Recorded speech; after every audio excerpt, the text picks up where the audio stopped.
Hello, everyone. I'm Angela Albert, the project director at the German Book Office, New Delhi.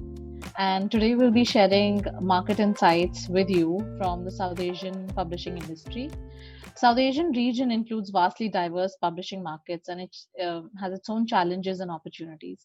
And I have our friends from the publishing industry of the South Asian market, Mr. Sam Perera from Sri Lanka, Mr. Rajeev Dhar Joshi from Nepal, Ms. Sonam Wangmo Dukpa from Bhutan, Esha Chatterjee from India, Ejaz Shah from Pakistan, and Mitia Osman from Bangladesh, who will be sharing their market insights with us today. They will be discussing the trends um, before the pandemic and after. Let's start with Mr. Sam Perera, who will give us an insight on the Sri Lankan market and share his journey through the pandemic and how the markets are now stabilizing and their learnings from this entire phase. Over to you, Sam. I am Sam Perera. I run a small publishing company in Sri Lanka called the Perera Hussein Publishing House. We publish in English, generally new fiction by Sri Lankan authors writing in English. Our book list has grown to include authors from India, Australia, and a few other countries. But our primary target audience is the Sri Lankan reader. There are three major languages in Sri Lanka. The biggest language, of course, is Sinhala, and that's the biggest language group with about 70% of the population speaking and reading in Sinhala. The next group is in Tamil, 20%, and the third group of about 10% in English. People ask me whether I'm mad to publish in English for such a small market, but we've been fairly lucky with our publishing program, and I'm quite happy with the way things go. After the lockdown, since March, things have been very bad for the publishing industry, mainly because booksellers are in difficulty. This is a big problem for publishers because publishers rely on bookshops to sell a large volume of their books. During the lockdown, because we had to battle that situation, we realized almost immediately that our ebook sales went up. And we were quite pleased because a few months ago, we weren't selling very many ebooks, and then all of a sudden, there was a spike in those figures. But post-lockdown now, lockdown has been lifted for about 4 months. Those figures have gone back to where they were before. But with the lockdown, with no cash flow happening, most publishers started developing their website, us included, and we were very happy with that. So post-lockdown, we have been concentrating on increasing our web activity, increasing our social media presence to draw traffic to our website, and that has proven fairly successful. However, I will have to say, even though the statistics are on our side, the numbers are not. And traditional bookshops have sold many more books than we have managed to sell online. After lockdown, another phenomenon we noticed is that there are a lot more web sellers. And our books, which were sold primarily off our website, are also now sold off the website of other uniquely online web sellers. So we are quite happy with the way things are going. We also noticed a small shift in consumer buying, in that people seem to be reading more non-fiction than fiction. And in the beginning, we were a bit puzzled about that because of our titles, our non-fiction titles were moving more, and we wondered how that was. And then we realized that it's almost obvious. If you're shopping online, it's difficult to really say what a book is, which is why people prefer to go to a bookshop and browse and thumb the pages and read a few words. When you pick up a non-fiction title, it's very easy to say what the book is. If the book is titled Ashoka in Ancient India, you can't go wrong. If it's titled Labor, Feminism and Ethnicity in Sri Lanka, you know exactly what the book is talking about.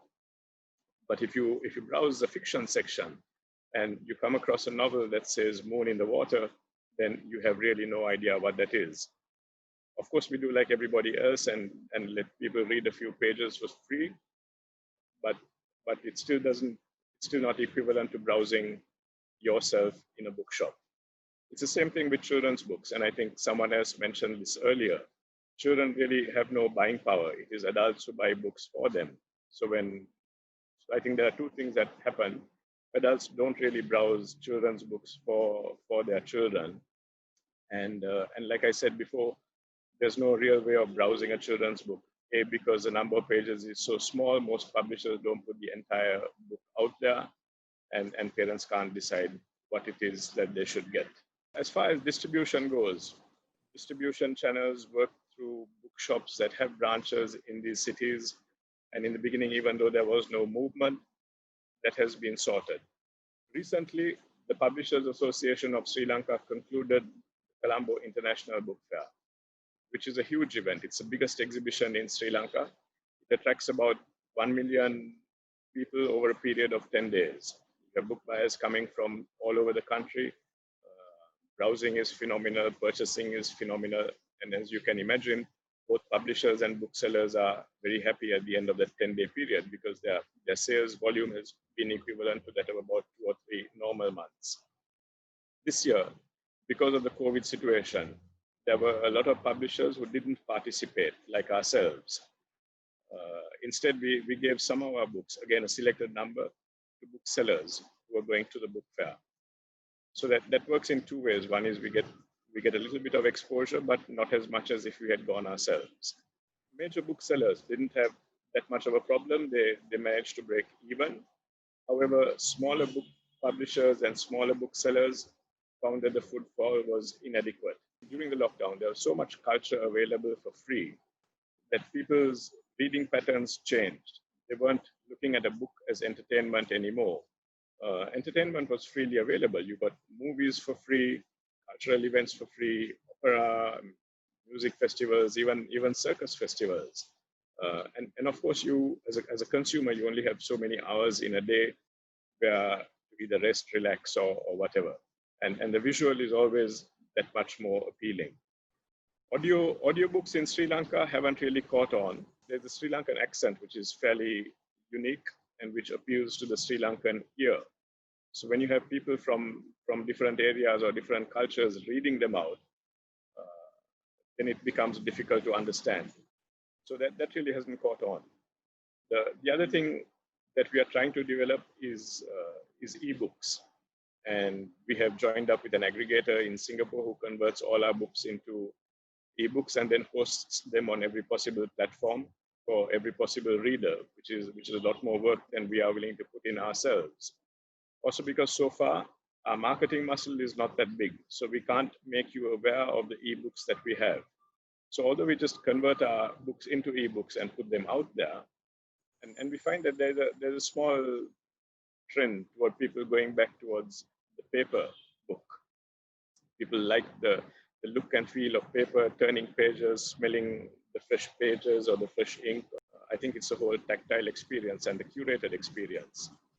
A publisher has spent months trying to think out what type of font will work with a particular story, how many lines there should be on a page, how big the font should be, how big the book itself should be, whether it should be a normal B format or a bigger format.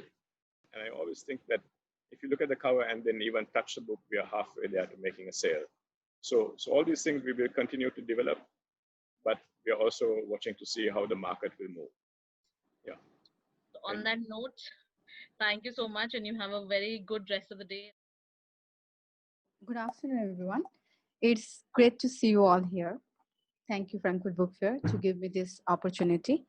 So welcome to Bangladesh. I have started my own venture, Myurpankhi, which is a children's book publication in 2014. So today we're here to present the current scenario, market scenario, trend since pandemic began, especially in the field of literature, general fiction, non-fiction, children books, and digital books. So I'm calling it as a sector, even though Bangladeshi publishing industry is growing at an impressive pace, it does not have industry recognition from the government. So most of the title published in Bangladesh are in Bengali language. There are very few publishers who only publish English books. So all publisher in here can agree that the book fair is the important role in our country. So our book selling depends on this book fair. So distribution of books always a challenge, huge challenge in this sector. Amarikesha Book Fair, the annual book fair which takes place for the entire month of February in Bangladesh capital, Dhaka. So this book fair was dedicated in the birth century of the founder of the nation, Bangabandhu Sheikh Mujibur Rahman. So a lot of book was published in this occasion. So after the book fair, we publisher what they do, they go for the divisional book fair, which in collaboration with the Ministry of Culture, where all the district level or outside big cities, the book fair happens, so where we can sell books to them. So there are also various book fair in school, college, university also, and around 2,000 smaller local book fair are held throughout Bangladesh. But with the first case of COVID-19 reported on March 8, it was a very difficult situation for publisher with the start with. Cut a little more than every month. The government have announced the stimulus package consisting of the low interest loan for many industries and business. But it is very difficult for a small publisher to get loan with the to fulfill with the terms and condition. So one of the steps that government taken is to buy books in bigger lots and distribution or donate them to government library all over the country. So online bookstore are nothing new in Bangladesh. So after lockdown, we have seen pages, book pages, Facebook pages emerge from more than usual. Usual they sell fiction, non-fiction, imported books, children books on their pages. And also publisher arranging online book fair individually to sell their book in their website or Facebook. Sadly, the big Western ebook platform aren't the least bit interested like Kindle and other Western e-reading device available. Bangla is not the supported language for Amazon, Apple Books, Google Play Books, and not the option in Bangladesh. Kobo is only accessible through US based international store.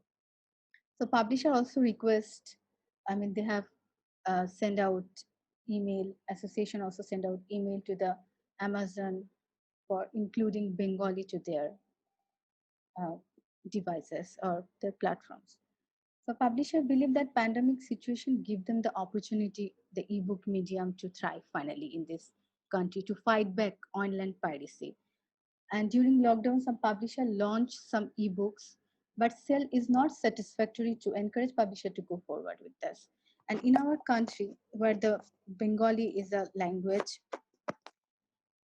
uh, people do not like to read book with the device, and they are not very much habituated with this idea. Even I don't think there is any satisfactory feedback from this ebook platform, like we have seen in the other countries. Let's talk about the children book market. So children book market in Bangladesh is very new and emerging right now. Before the pandemic, the production value has increased tremendously. Publishers have understood the children for young age need a lot of picture with text. Their format has improved.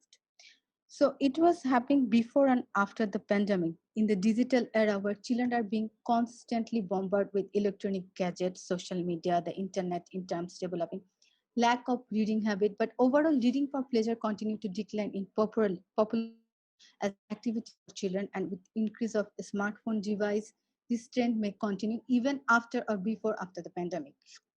And now the situation is like that. Children don't have choice other than to depend on their smartphone. Parents want their children to read books. They encourage people to read books, but they have no choice. They are now depend on the YouTube. So I don't think the children books market have so much to offer in the ebook sector. So, but during the pandemic, we have seen numerous well thought out online readout by creator, the engaging live session curated by publisher, some funky thought-provoking storytelling by storyteller. But everything is for free, so everything open and accessible to anyone with the basic net. But in the children book, I think the innovation is the key. Children book doesn't fit into ebook format, and it will lose their magic if it is in the print. And when we are encouraging children read for pleasure, it is very difficult to tricky to become a digitalization. So at this stage, there seems to be no clear indication or methodology to keep track of how digital rising to the pandemic challenges. But for evidence, pretty much everywhere else on this planet, it's likely there's Bangladesh seeing the same story unfold or elsewhere. That was really good. Thank you very much. It was very helpful. So then whom should we go ahead with next? Hello, I'm Rajeev Joshi. I'm CEO and founder of publication called Kathalaya, House of Stories. Our primary production is children books, but we also do some general literature, which is in very new nominal numbers. Primary businesses for publication is the textbook. We have around 180 textbook publishers who's focusing on textbook, and very less in children general publication literatures. I checked with the ISBN and noticed that in 2018 there were 33,500 titles published, which is almost 70% are textbook, 70% plus are textbook. And in 2019 it was 4,600 titles were published. So, and it was 200 children books in 2018 and 300 children books in 2019. Um, so this is whole scenario. So basically, book selling text besides the textbook, the literatures, its biography, memoirs, and novels are very popular. General print run for any publication is 1,000 to 2,000 or max 3,000, but we have some prizes announcement by the different organization, mainly two prizes, which determines the sales of the literature, and that goes to 10 to 15,000 copies of that prize winner book. So which is 10 to 15,000, or sometimes it goes. So in a year, that's 10 to 15,000. So highest selling book for now so far is some 80,000 copies of one title in 7 to 10 years time. So which is very long time. So that's the printing number. And distribution wise, publishers, some of the publishers, they do have their own bookstores and also does the distribution. We have very few publishers who are completely focused on publishing, but at the same time we have to focus on the distribution as well as other literature activities, festival activities as well. We used to have one very big book fair, international book fair, but from past 3 years, it hasn't happened. We have two book fairs. One is international book fair, which is from past 3 years, has not been they have not been able to do. And there is another festival book fair which happens in different cities once in a 2 years. That's also not been happened. And different publishers, different communities, small groups, they have tried to do some book fairs in the past, but it has not been successful. So almost book fair is not there. Few of the bookstores that is focused in mainly in major cities like Kathmandu, capital city. Few of the bookstores we have. In others, besides the other cities, there are so larger distribution of the books is through stationery shops, which sells books as well. So they sell mainly textbook, but also in very small number they sell general literatures. So that is the general book publishing market. And in terms of children books market, 10 years, 12 years back, it was the NGOs and INGOs who have been pushing for publishing of the children books. So that we are the only first commercial organization to start the children book publication. And now there are few more children book publishers have come up. Around 8 to 10 children book publishers are there. So altogether, general literature and children book publishers are around in 25 numbers, 25 companies. That's it.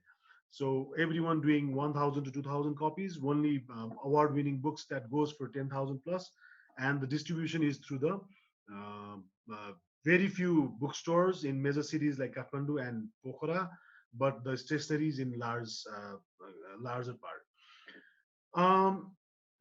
In the pandemic, we were very rightly hit for the textbook publishers as well as for the other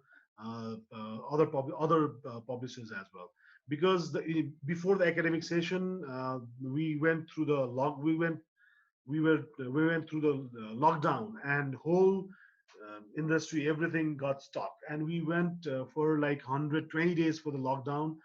and nothing was moving around. So it's not just the publication market, but any other, except few groceries, or they were happening. And in that time, people, some of the publishers, they tried to push for online sales, which before the pandemic, it was only one or two company or three companies that were trying to do, or they were doing in a small numbers. But during the pandemic, so they tried, and now there are around 7 to 8 e-commerce sites for the books, which are trying to do delivery, and they are trying to create the distribution network within the city like Kathmandu and Pokhara, and also in the major cities of Nepal. So hopefully, it seems like they are trying to do push themselves and trying to make a distribution network in major cities of Nepal. So probably that is around 25, 25 cities they are planning to. We do not have any international publication or international distribution like Amazon Kobo presence in Nepal, but couple of years back, two three companies, they tried to do with the ebook market, and it didn't work.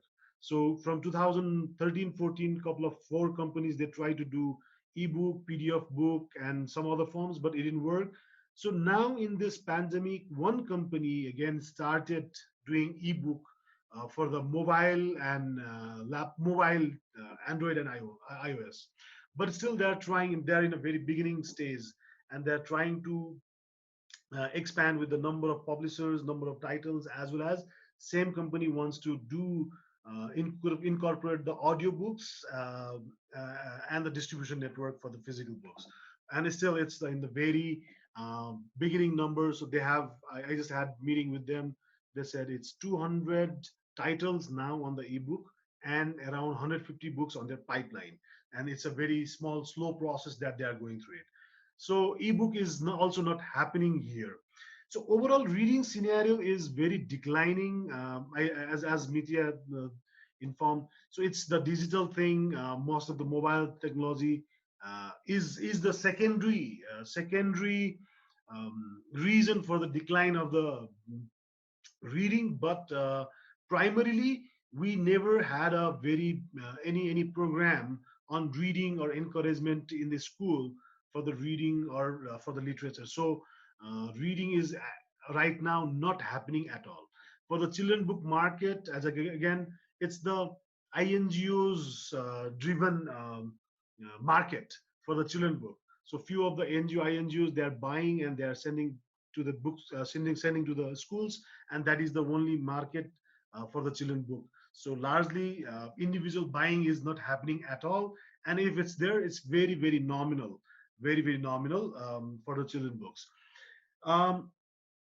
Right now, again, in the ebook format, there is another two NGOs working on distribution or making availability of the ebook, which is open source contents. They are working on it and making availability through laptops as well as for the mobile technology, which is again not helping out in creating reading habit.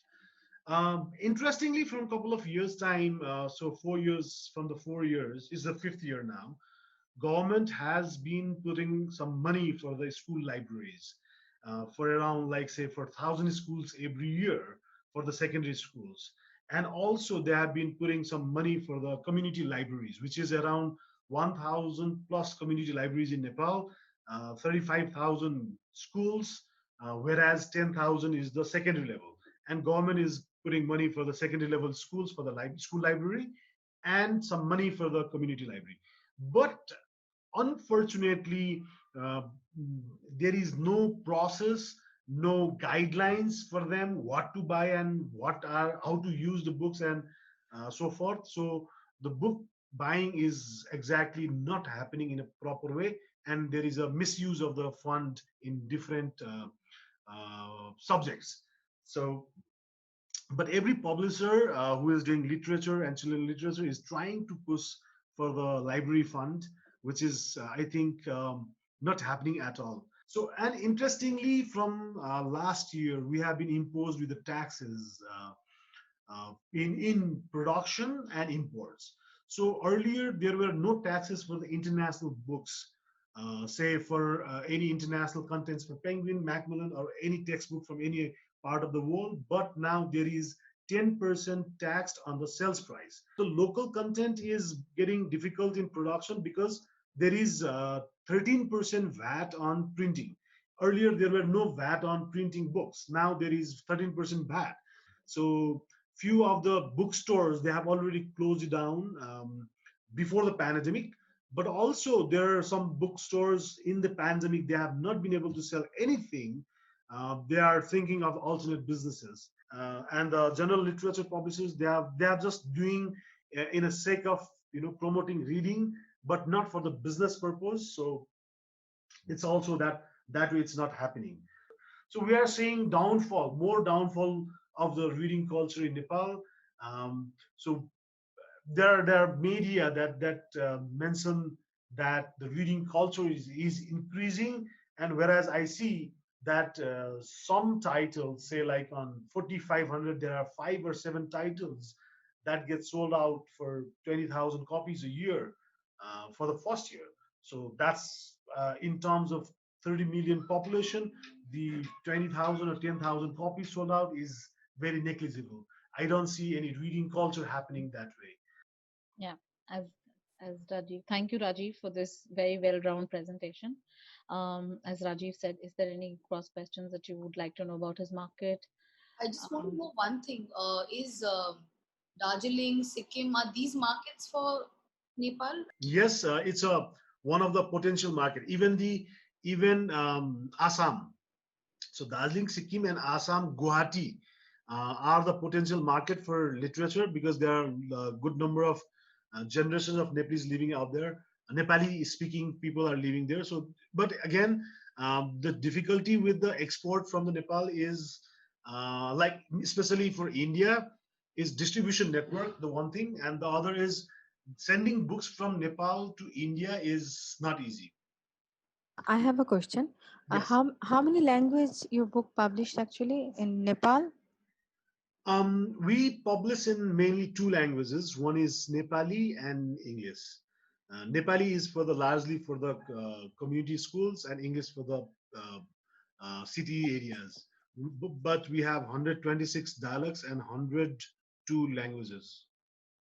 And there are other dialects like Maithili and other languages spoken in India and Nepal. But we right now we're doing 2 languages, but we have done other languages as well, other dialect languages. But it didn't work because the script is not there. The buying capacity in other languages or interest towards buying or reading for the in the local language is not there. So I think we tried with that, but other publishers also have stopped doing. Some organizations, some publishers, they try in other languages, but it's not happening. I understand, like for Bangladesh, there has been trying the e-publishing method for the first time. Then it's coming, people are trying that. And for you guys in Nepal, you've tried the e-distribution network of trying to set something up. So I think there has been some additions and subtractions due to the pandemic. Thank you so much for your presentation, Rajeev. And now we shall move on to the next person. Who would be the next person now? So okay, let's go to Esha now. Hi everyone, my name is Esha Chatterjee, and so we have 2 publishing houses majorly. One is Patra Bharati, which is the Bangla publishing house. It's the 3rd largest publishing house in Bengal, India, and Ebooks, which I started in 2014, which primarily focuses on translations from various languages into English. We also have a magazine which turns 55 years this year, with the Sharadiya Kishore Bharati out today. And we have a distribution of around 95,000 this year, magazine distribution of 95,000 plus. And we also have started another publishing press called Shadhana last year, which focuses on spiritual books. So that's my general introduction. I'm just going to talk about the trends in terms of sales and the like the market emotions which we faced during the pandemic, like after the post the lockdown, during the lockdown, sorry. like Mitia said, book fairs form a very important part even for our culture in West Bengal and in general, I think for all the regional markets, Indian language markets, where people like buying physical books. They like going to the bookstore, they like going to the book fair and buying books, hunting books, going to the second-hand bookstores, buying books, which was completely stopped and we don't see when that will happen again. Online, we were mostly focusing not only on the bigger e-commerce chains like Amazon and Flipkart, but also we have a number of Bangla, Bengal-based, very profitable, well-run e-commerce platforms like Boichoi and Read Bengali Books, which distribute to districts and regions which Amazon cannot reach to. So these were chains that we were supporting even before the lockdown started because we were doing pre-orders with them. We were doing exclusive discounts with them. We don't really support Amazon. We don't let Amazon kind of enter and infect the market with their strategies. So that was the reason why we were supporting them. And that was a boon for us during this pandemic. Our online sales increased by 65 to 70% this year from last year. Our offline sales decreased, I would talk about on an average for the last 7 months to 50% because around April 23rd, the West Bengal government allowed home delivery of books with proper maintenance of sanitization. So from 23rd of April to the present date, we have been distributing and delivering books at people's doorstep. We have our own e-commerce platform where people buy books. We are available on WhatsApp and on emails. So that way, if we look at offline sales have decreased by 50% and it's kind of catching up now. If we are looking at book reading, I think one of the strong points that we can talk about is that we do have a general book reading community.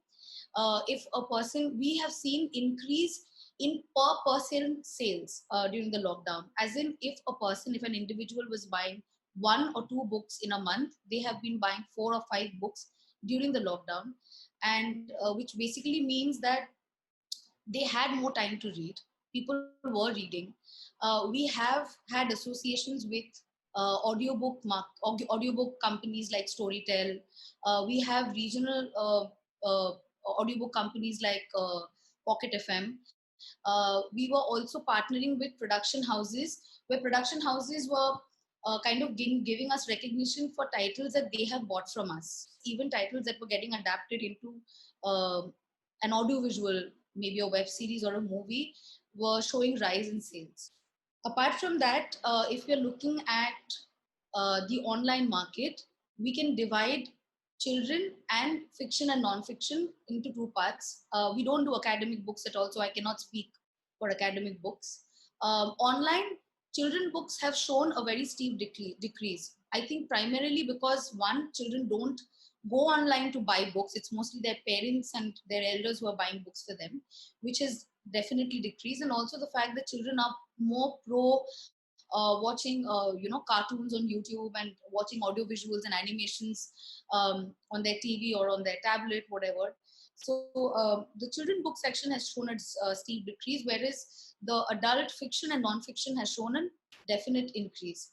From adult, non-fiction and fiction, we would say that online, the discoverability is very low. So the front list titles, the books that are new, the authors who are new, are showing less sales compared to the ones who have been established over the years because of the search engine optimization of Google, because authors who've been searched over and over again, awards, titles that have won awards, more coverage online. These are the titles that are being, coming up more and more on people's feed, even for sponsored posts and getting a higher engagement. I would like to say something here that we realized during the lockdown that we could not treat the online the way we have treated the offline. Offline, we were networking with people, we were networking with distributors, we were networking with bookstores. But online also has a lot to do with the fact that we understand the back end. We understand how advertising is done online. We understand how ranking happens on e-commerce platforms, how often to post, what are the engagements like, which are the areas which are showing more interest in what kind of books, primarily analytics. So we have, as a company, employed two individuals, one for social media and one for our e-commerce platforms during the lockdown. We have invested this money so that we kind of get the benefit of ranking, get the benefit of visibility on social media and on e-commerce platforms. Apart from that, we are dedicatedly trying to build and make it more and more customer friendly. Our own website, which is bookspatrabharati.com and www.ebooks.in, where people can easily buy and they can track their shipment and there's no problem. It's very customer friendly. That's what we are trying to develop at the moment. We have taken up the strategy of lowering the number of titles this year. We used to come out with 20 titles on an average. We have around 2,500 titles, including front and back list. We used to come out with around 20 titles a month during the second half of the year. But this time we are coming out with 4 to 5 titles, which would definitely be a major bestseller, which already have a market. We know that the author is popular or the book has already been sold for a movie adaptation. Some kind of a strong suit that the book has, apart from what the story is, because authors are not being able to physically go and read out at bookstores to their readers. We are trying to focus on each title sales than on an average total sales. We're trying to see that a 3,000 or a 5,000 print run is completed maybe in a year or year and a half. Ebooks are a trouble because the major players like Mitia mentioned, Kobo and Kindle don't support Bangla font, which means that they do not support the sales of Bangla books. You can definitely put it up. You can read a Bangla text on Kindle in the EPUB version, but you cannot sell them. But on the other hand, I think audiobooks has a great market. Audible Suno is primarily focusing on Hindi, but Audible Suno is also buying a lot of books from Bangla to adapt to Hindi, and then later on they'll come to the Bangla market. Storytel is a Swedish company which is based out of Bombay, has been doing very good, very well in this part of the country in Bangla.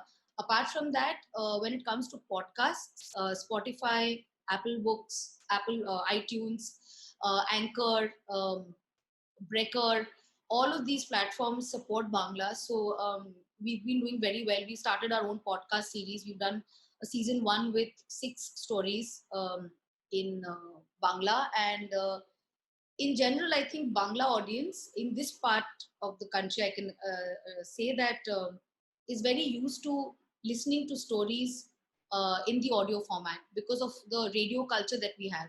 Because AI is so popular right now and we are using it so often, and the next generation will be using it even more. So we think that the dramatized audiobook has a great potential. So we are investing on that right now, not looking at it from a business perspective. We did around 390 plus book fairs last year.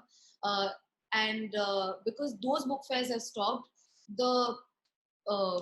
we have started considering districts as checkpoints, as inventory points, to send out books to each point and make those as checkpoints and inventory points to distribute books across a certain radius in that district or in the neighboring districts. And people can buy books online from them, get them home delivered, or come to the bookstore and buy when the situation is normalized.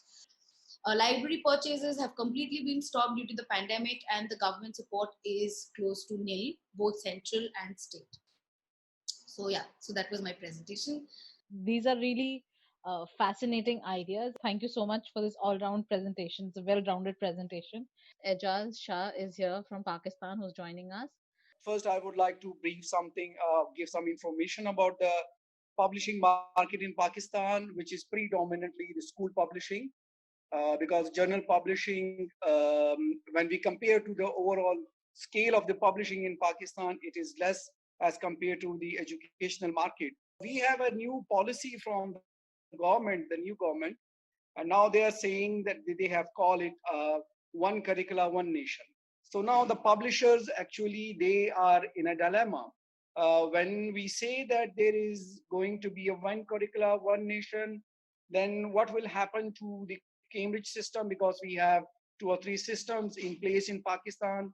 The private school, they are usually following the Cambridge. and the government, they obviously follow the government curricula. So the main challenge for the publishers right now is how to cope up with this new development.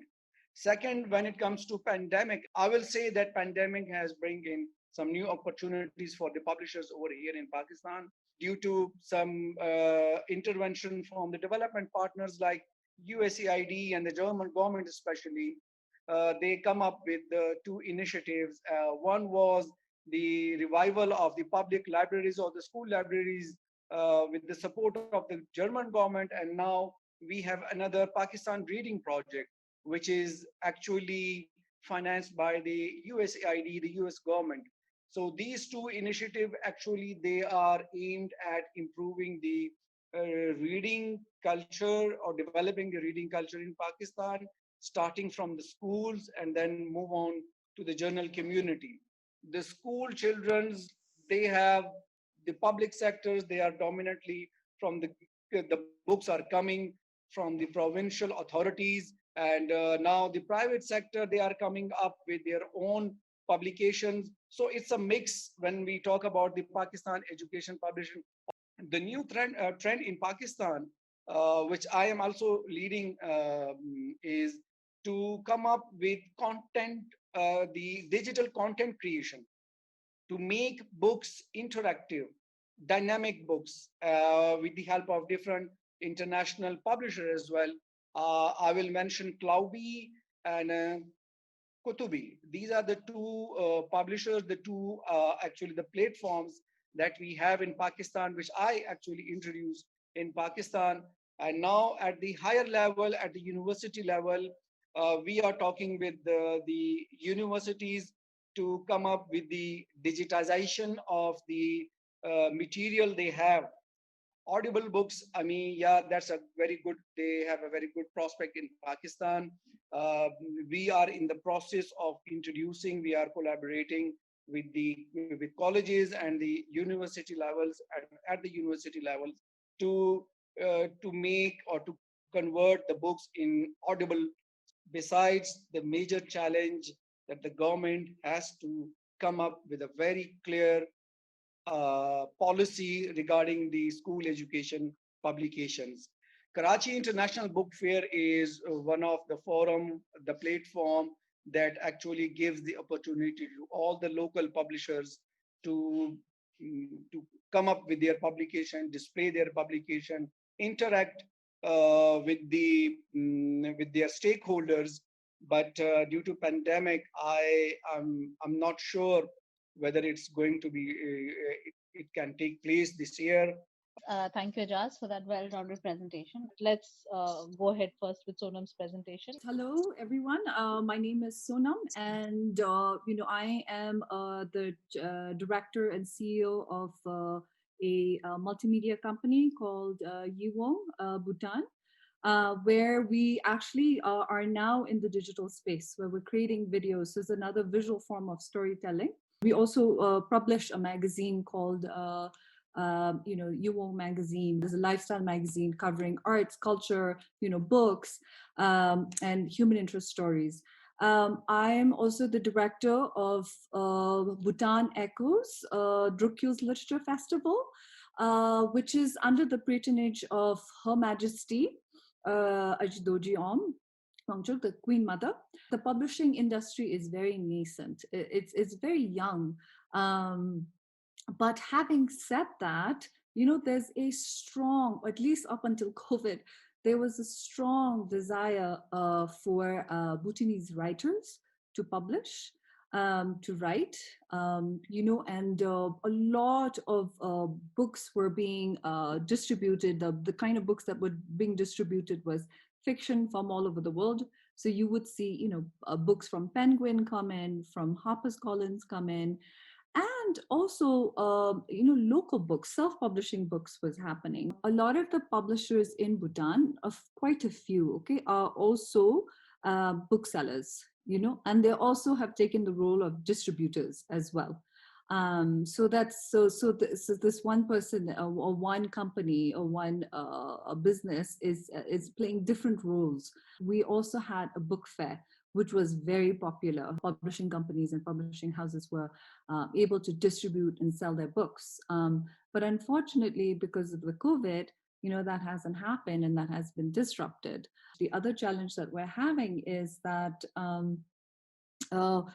so we were supposed to have this literature festival, which we have every year, and it's something that's really well known in the region, I think. And so we would have all of these authors and writers and publishers, books. We would sell books during the festival, but that unfortunately hasn't happened because of COVID. As a result of that, I think naturally what has happened in Bhutan is that we're all looking into the digital space, and I think that's sort of becoming more popular. Again, having said that, is very nascent compared to India. So what you will see in Bhutan is that there's a lot of community support and government support as far as like the reading culture is concerned. So when you look at community support, what you'll see is that people have done crowdfunding to support writers and are now using sort of Facebook. There's a platform called Buchmesse where all of the Bhutanese writers are on it, and they basically put their work on. So it's like, be it books, be it essays, be it short stories, they're putting that on that platform. Or like Bangladesh too, we have distribution issues. That has been an issue. It is not as big as I think Pakistan. I think you were saying that you have your distributors, you have a ton of distributors. So we don't have that, and we do have that issue. So that is a challenge for us still. The market size for Bhutan is really small. I mean, we're talking, I think Bangladesh, I think Nepal was saying that, Rajeev was saying that you have 30 million people. Bhutan, we're talking about like 700,000 people, such a small population. There's a huge difference between sort of how accessible the internet is. So you have access to the internet in the cities like Thimphu and Phintsiling, and the other smaller cities, but the rural communities may not have proper internet and things like that. So we can't really maximize on digitalization just yet. But having said that, it's really interesting to note that one or two people are selling books online. I've seen that. I think there is a strong interest in trying to do podcasts. So that's something that I've seen as well happen. And there's also a push to use, social media platform. So while, COVID was happening, we had a lockdown scenario here in Bhutan as well for about 21 days. And during that time, Bhutan Echoes was really pushing for something called lockdown reads, to really get the community starting to read again. So that's something that we were doing. Thank you so much, Sonam, for sharing the insights on Bhutan. And I think it is interesting to know that, even with the slow paced and, the highest happiness index of Bhutan, we still have people trying to, connect via online deliveries and all that. And it's actually these small steps that will help, shape publishing economies in different countries. Yeah. So, any questions anybody has for Bhutan? I mean, you guys as a festival have been doing great in trying to bring not only to develop the community there, but also like a world community. I think Bhutan Echoes is something that is on a lot of publishers' lists in India also. I see a lot of people from here going to Bhutan to sort of take part in it. And I know that even it's also a big cultural event in Bhutan itself. There's actually quite a lot happening in Bhutan, and I see that consistently over the years. One or several, I think several initiatives. One is that the teachers themselves are really involved. So there's a community of teachers.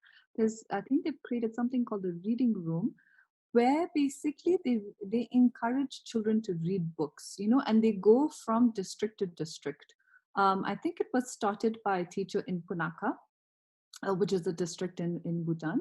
So they've set up that sort of over the summer months, they've set up like reading camps. where they encourage children to read books, like fiction books. And what's interesting, and I should have mentioned earlier, was that in Bhutan, Dzongkha is the national language, and books are published in Dzongkha. But a lot of books are also published in English by local writers and authors. So that's interesting to note. So on that note, I would like to thank you all for taking the time to share your insights and for having this candid conversation. Definitely, we need to stay connected and we need to help each other. This entire publishing industry in the South Asian market. That's about it. Thank you so much. Cheers. Bye.